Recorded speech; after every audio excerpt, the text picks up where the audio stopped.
Welcome to the Sci-Fi Evolution channel.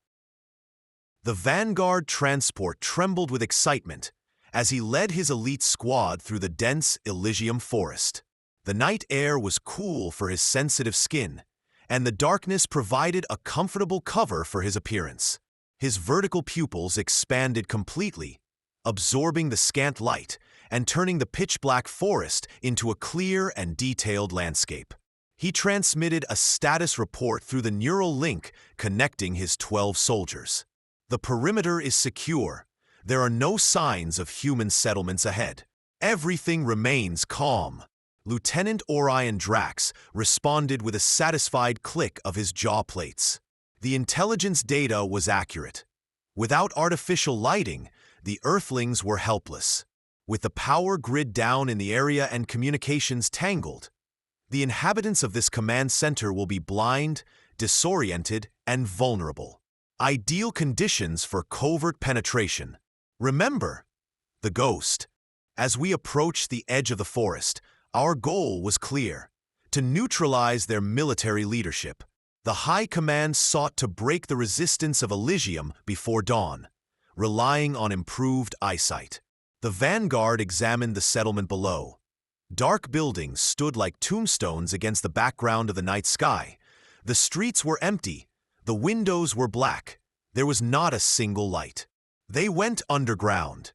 Lieutenant Orion Drax watched them hide in their shelters, their mouths twitching in what looked like a Zyrian smile.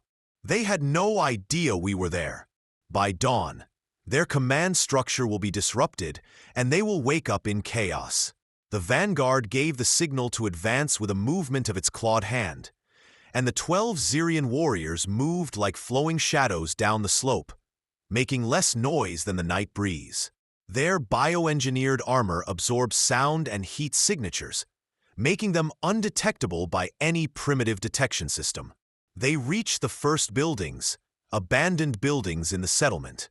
Drax motioned for the Lynx warrior to lead the way. The soldier nodded, picked up his molecular disintegrator, and slipped into the darkness between the two buildings. And then the Lynx just disappeared, without a sound, without a struggle, without a distress signal via neural communication. One moment he was there, the next, the Vanguard froze, his spine tensed with anxiety. Avangard reported over the comm. Warrior Lynx, report immediately. Nothing. Then, as if in response, something wet splashed under Lieutenant Orion Drax's shoulder. The lieutenant shuddered, raised a clawed hand to touch the thick purple liquid. His eyes widened as he recognized her. Zyrian blood, still warm. Slowly, the entire squad looked up. There, hanging from a branch 15 feet above the ground, was what was left of the Lynx warrior. His body was hanging upside down, his armor was peeled off like a fruit peel, and his throat was damaged by the fast and brutal force. The most disturbing thing was the expression frozen on his face. Not fear, but confusion. He didn't even have time to react. The Vanguard experienced a kind of anxiety, observing the first signs of danger. The remaining soldiers quickly formed a defensive perimeter, raising their weapons and scanning the surrounding darkness. Lieutenant Orion Drax activated his thermal sensors, scanning the area for thermal signatures. There was no movement, no warmth, nothing. The Vanguard's voice was full of confusion as he reported. Suddenly, Lieutenant Orion Drax was pulled into the darkness, and a single gurgling sound was heard over the neural connection. Then silence. 3 seconds later, Drax's lower half fell back to the ground with a wet thud. His legs were twitching spasmodically as neural connections were triggered randomly. The upper half was missing.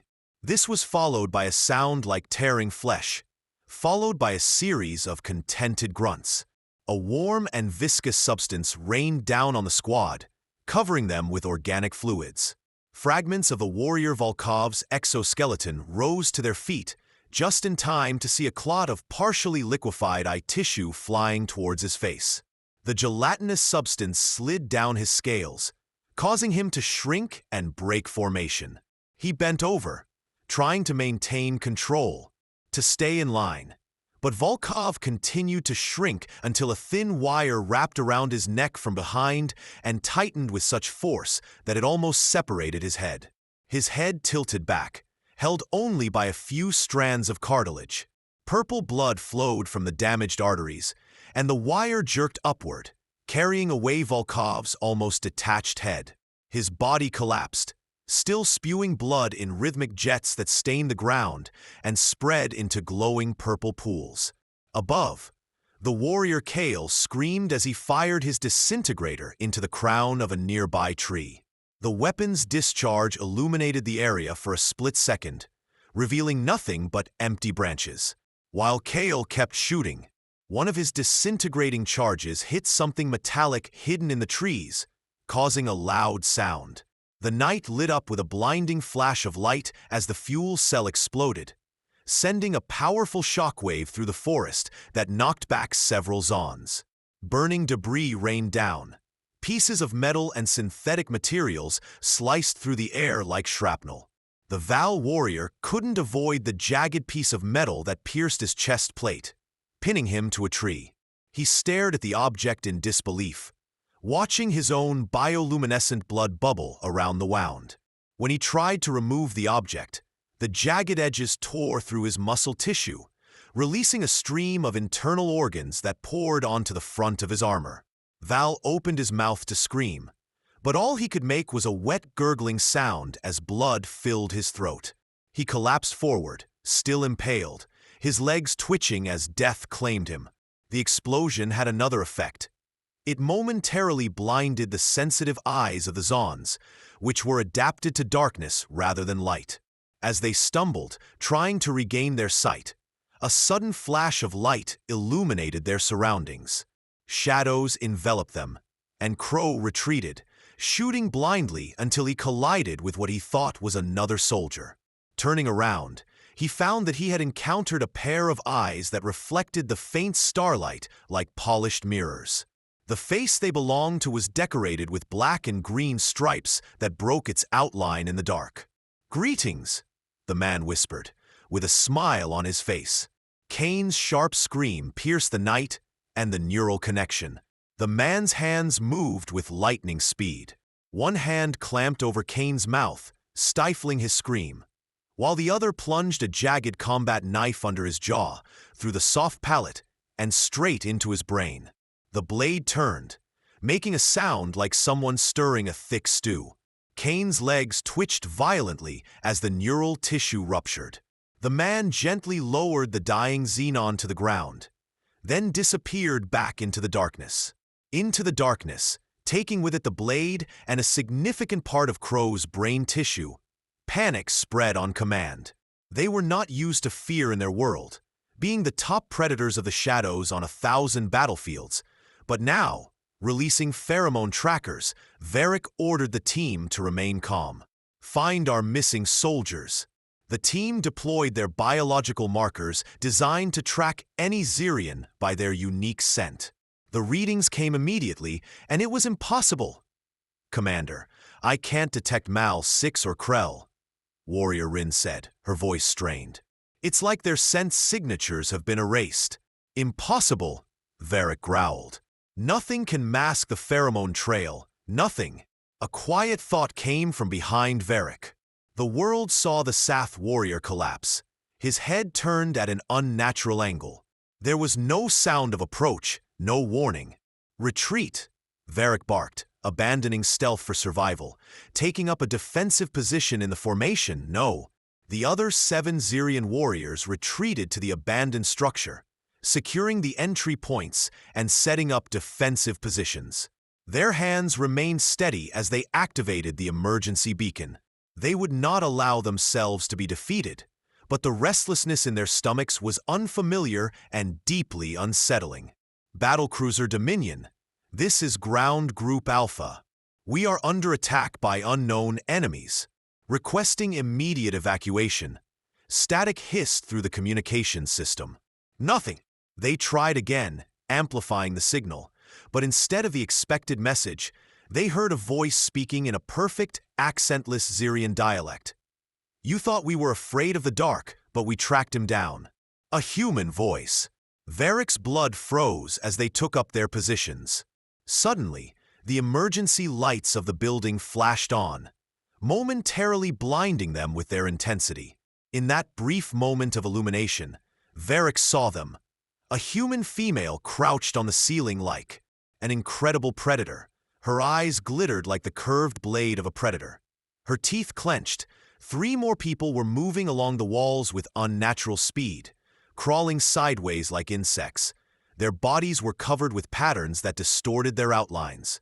Behind the squint, there was something even more terrifying: a massive human male with muscles bulging under his skin, dyed black, his face hidden by a mask that made him look like a skull with too many teeth. The lights went out, and darkness enveloped them again. Mike's warrior let out a scream, the first sound a Zyrian warrior had ever made on the battlefield. A heavy weight landed on his back, pushing him to the ground in the dark.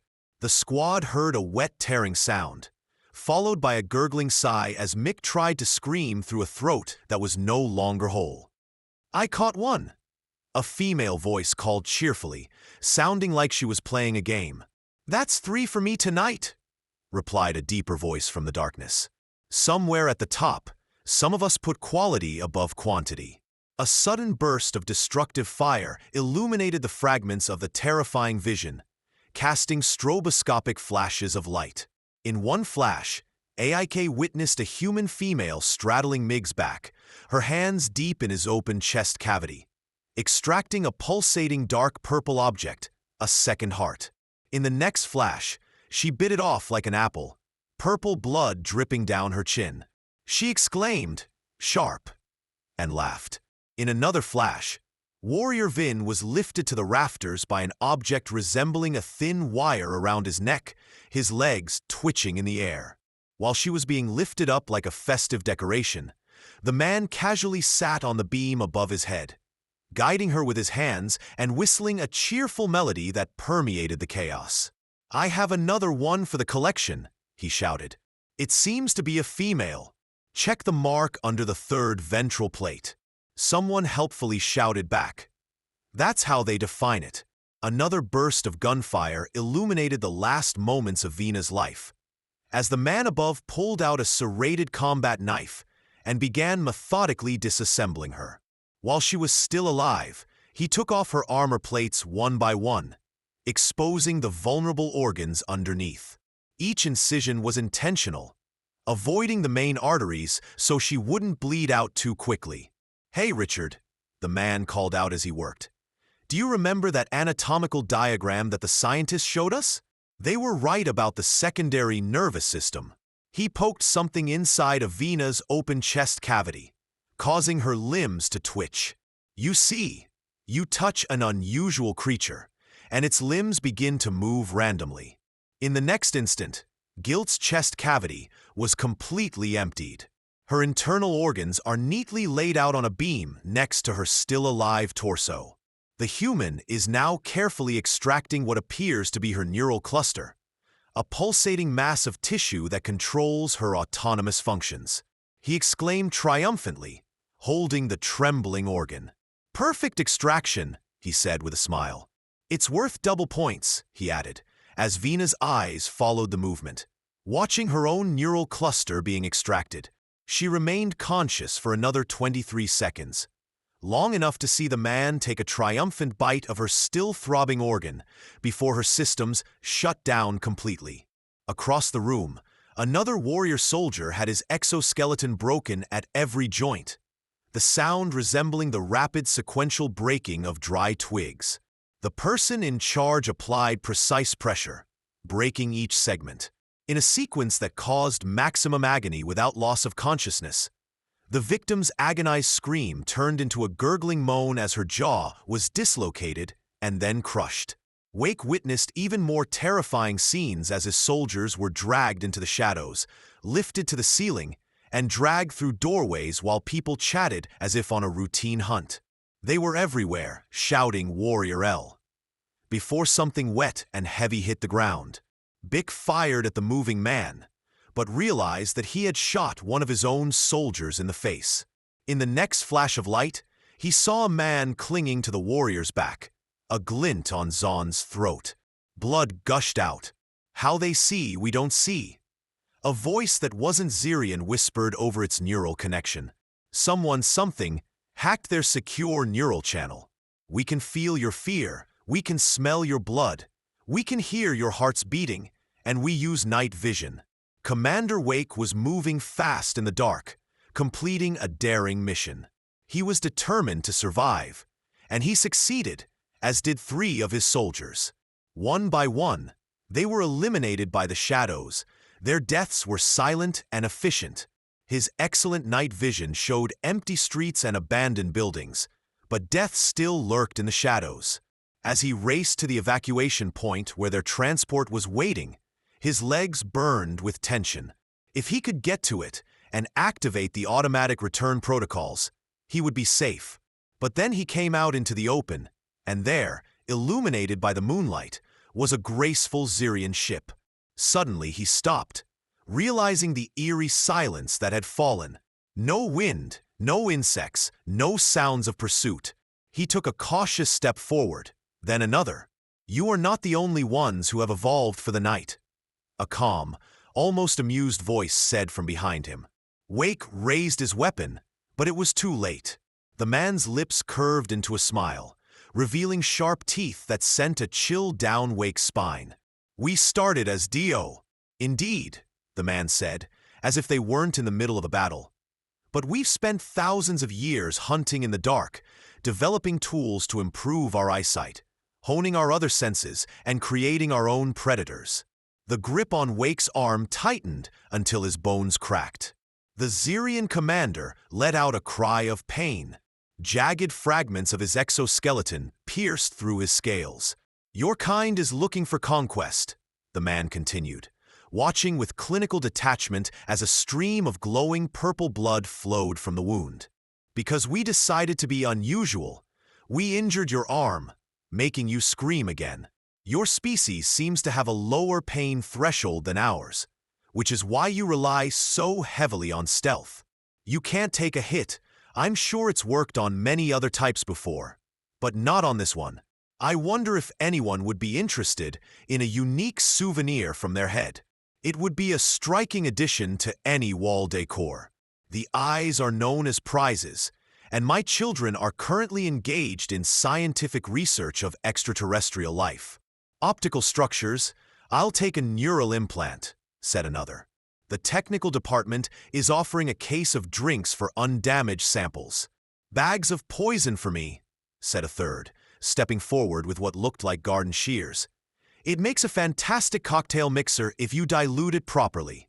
Weeks screamed, a sound that began as a high-pitched scream of terror and ended in a wet, gurgling wheeze as one of the men casually plunged a combat knife into the lower part of his jaw and into the brain stem. His body violently convulsed. Purple blood gushed out of his mouth, nasal slits, and ears as the man moved the blade to maximize the effect. "Oh, I overdid it a little," said the owner of the knife guiltily. "Sorry about that," the first man said, letting Wake's corpse fall to the ground. "There are still about 5,000 troops on the mothership, according to the intelligence," replied another, already kneeling down to begin gathering. The alien creatures' remains were still twitching, preoccupying us for weeks. The sun rose, turning the sky shades of orange and gold. On the landing pad, a group of people in combat gear were loading the last alien bodies into a container. The scene resembled a group of hunters processing their prey after a successful hunt. "This is the last one," Sergeant Smitty said, taking off her night vision goggles and wiping purple alien blood from her face, leaving streaks matching her camouflage paint. 12 dead, no casualties on our side, not even a scratch," she said, holding up a bunch of small infrared objects that rang like wind chimes. "I also got a beautiful necklace of eye implants.